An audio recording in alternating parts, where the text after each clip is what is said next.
Halo, Patricio Jiwandono di sini. Selamat sore semua. Topik saya pada sore hari ini adalah hal-hal yang ternyata penting di dunia pekerjaan, terutama setelah lulus dari perguruan tinggi.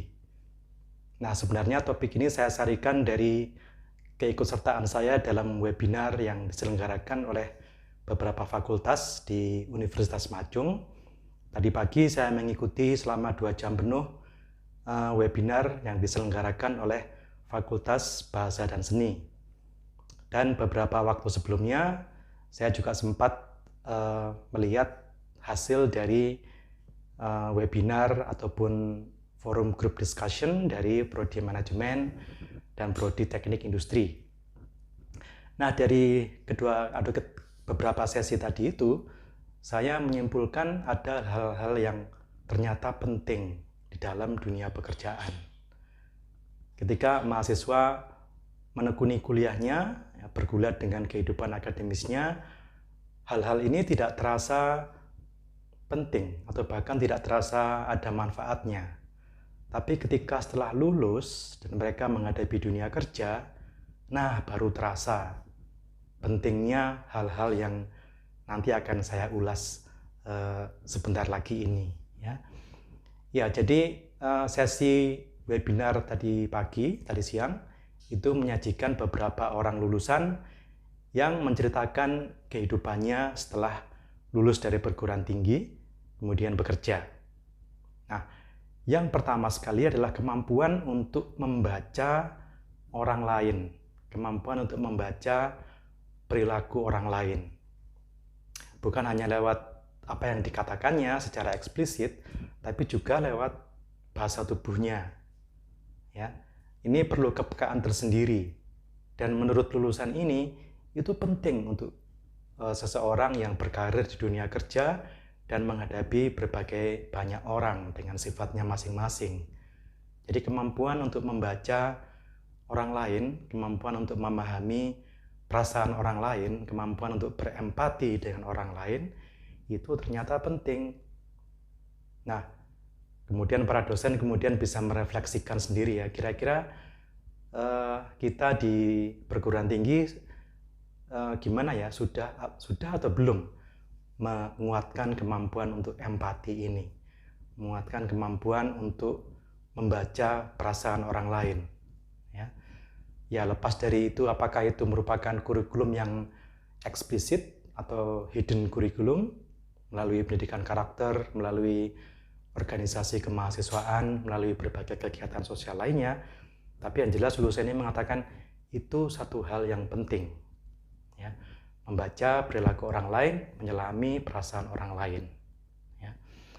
Yang kedua adalah ternyata teori itu perlu. Ya. Jadi untuk para mahasiswa yang mungkin ngomel, ngapain sih saya baca-baca teori kayak gini, dengarkan penjelasan dosen tentang teori itu nanti nggak dipakai. Ternyata itu perlu. Ya, di dunia pekerjaan kita dihadapkan bukan hanya pada masalah-masalah praktis saja, tapi saya duga juga ada masalah-masalah yang memerlukan kajian teori. Ya, tidak sekedar praktis, tapi juga memerlukan landasan berpikir teoretis. Nah, oleh karena itu teori itu ternyata perlu. Ya, jadi Bapak Ibu yang suka menjelaskan teori atau getol terhadap teori tertentu, ya, jangan kecil hati dengan ungkapan-ungkapan yang mengatakan, aduh Pak, itu nanti kan nggak dipakai di dunia pekerjaan. Ternyata lulusan ini mengatakan, enggak, teori itu tetap perlu. Ya, apalagi kalau itu lulusan S1. Ya. Baik, yang ketiga adalah para lulusan juga terkesan berterima kasih sekali ketika dosen-dosen memperhatikan mereka. Memperhatikan dalam arti bisa tahu minat mereka di mana, bisa tahu talenta mereka di mana, mengajak mereka berkomunikasi, bertanya kepada mereka, ya, itu satu bentuk perhatian yang ternyata berkesan untuk para lulusan. Bahkan diingat-ingat ketika mereka sudah lama menekuni dunia kerja. Mereka bisa kembali ke suatu reuni dan mengatakan, saya suka belajar di fakultas itu atau di prodi itu karena dosen-dosennya perhatian sama saya. Mereka bisa tahu saya ini hobinya apa, kekuatan saya di mana, talenta saya di mana, ya bahkan kelemahan saya bagaimana, itu mereka bisa tahu. Ya, jadi Bapak Ibu dosen, rekan-rekan dosen, ini barangkali satu hal yang penting juga diperhatikan, ya. Kemudian, nah ini ada satu anekdot atau satu kasus yang pernah saya jumpai. Ada seorang lulusan dari prodi yang ya kerjanya itu sangat scientific, sangat berhubungan dengan angka, berhubungan dengan kode-kode gitu ya. Suatu ketika dia mengomel, ngapain sih saya harus belajar bahasa Inggris, ngapain saya harus belajar bahasa Tionghoa, oh nanti saya di dunia kerja itu saya itu cuma ngadepi alat-alat ini dan kode-kode ini, saya nggak perlu segitunya ngomong bahasa Inggris, ngomong bahasa Mandarin ya. Nah ternyata ketika di dunia kerja itu tetap satu skill yang diperlukan ya. Jadi jangan menganggap remeh pengajaran bahasa Inggris atau pengajaran bahasa Tionghoa dengan dalih saya ini kan bidangnya bidang yang sangat tidak memakai bahasa. Ya kalaupun bahasa itu bahasa mesin, saya tahu bahasa mesin, tapi ngapain juga saya mesti, kalau saya sudah pandai bahasa mesin, ngapain juga saya mesti belajar bahasa Inggris atau belajar bahasa Tionghoa. Ya ternyata di dunia kerja itu diperlukan, tetap diperlukan.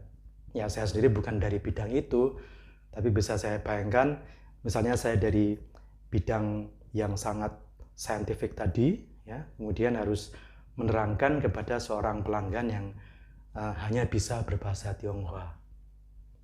Nah coba, kalau saya tidak bisa bahasa Tionghoa sama sekali, ya akhirnya peluang itu pun lenyap begitu saja, tidak ada transaksi, tidak ada kemungkinan untuk bekerja sama, karena komunikasinya sudah terhambat duluan oleh penguasaan bahasa yang tidak ada di situ. Ya, yang saya ketahui cuma bahasa mesin, saya nggak bisa bahasa Inggris, saya nggak bisa bahasa Mandarin.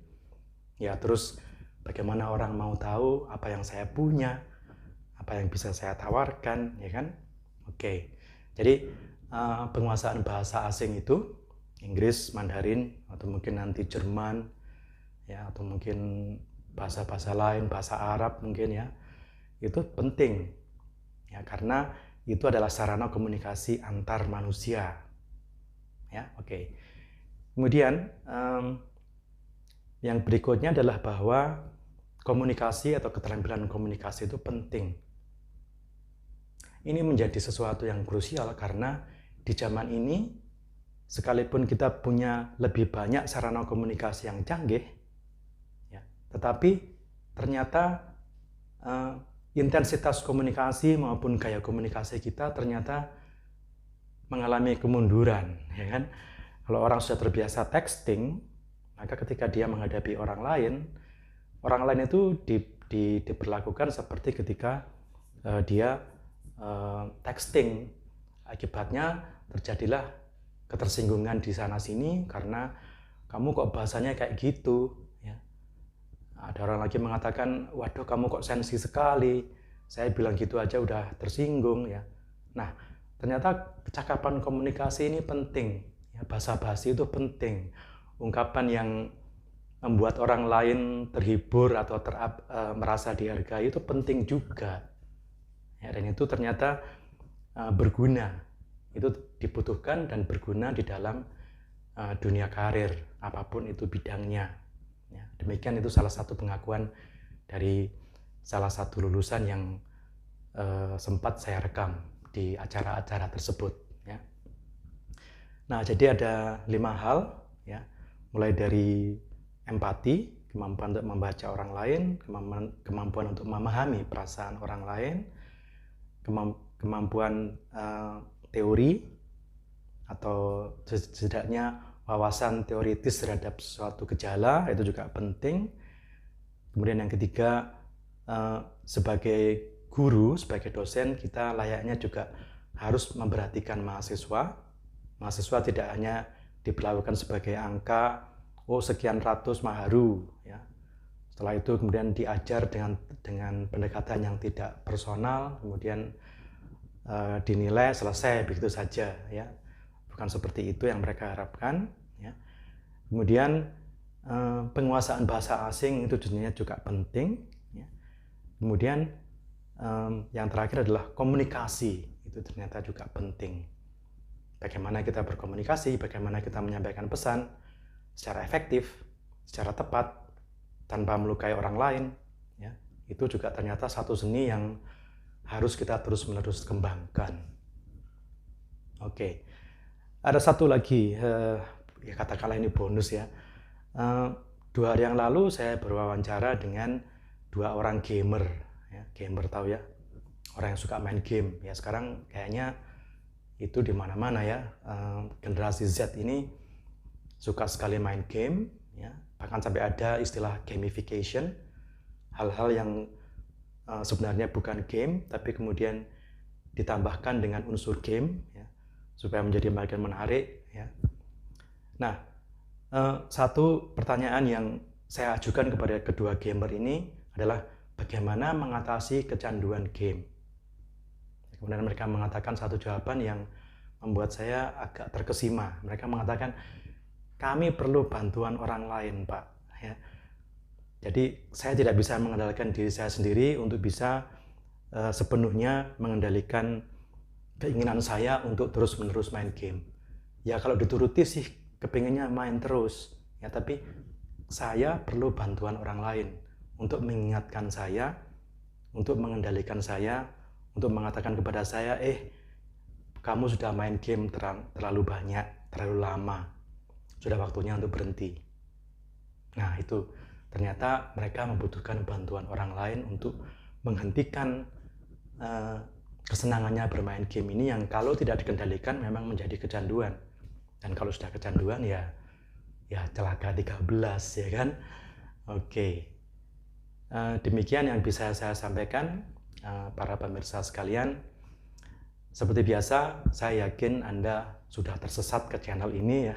Tapi sekalipun Anda tersesat, Anda sudah lihat bahwa saya tidak menyesatkan Anda, ya kan?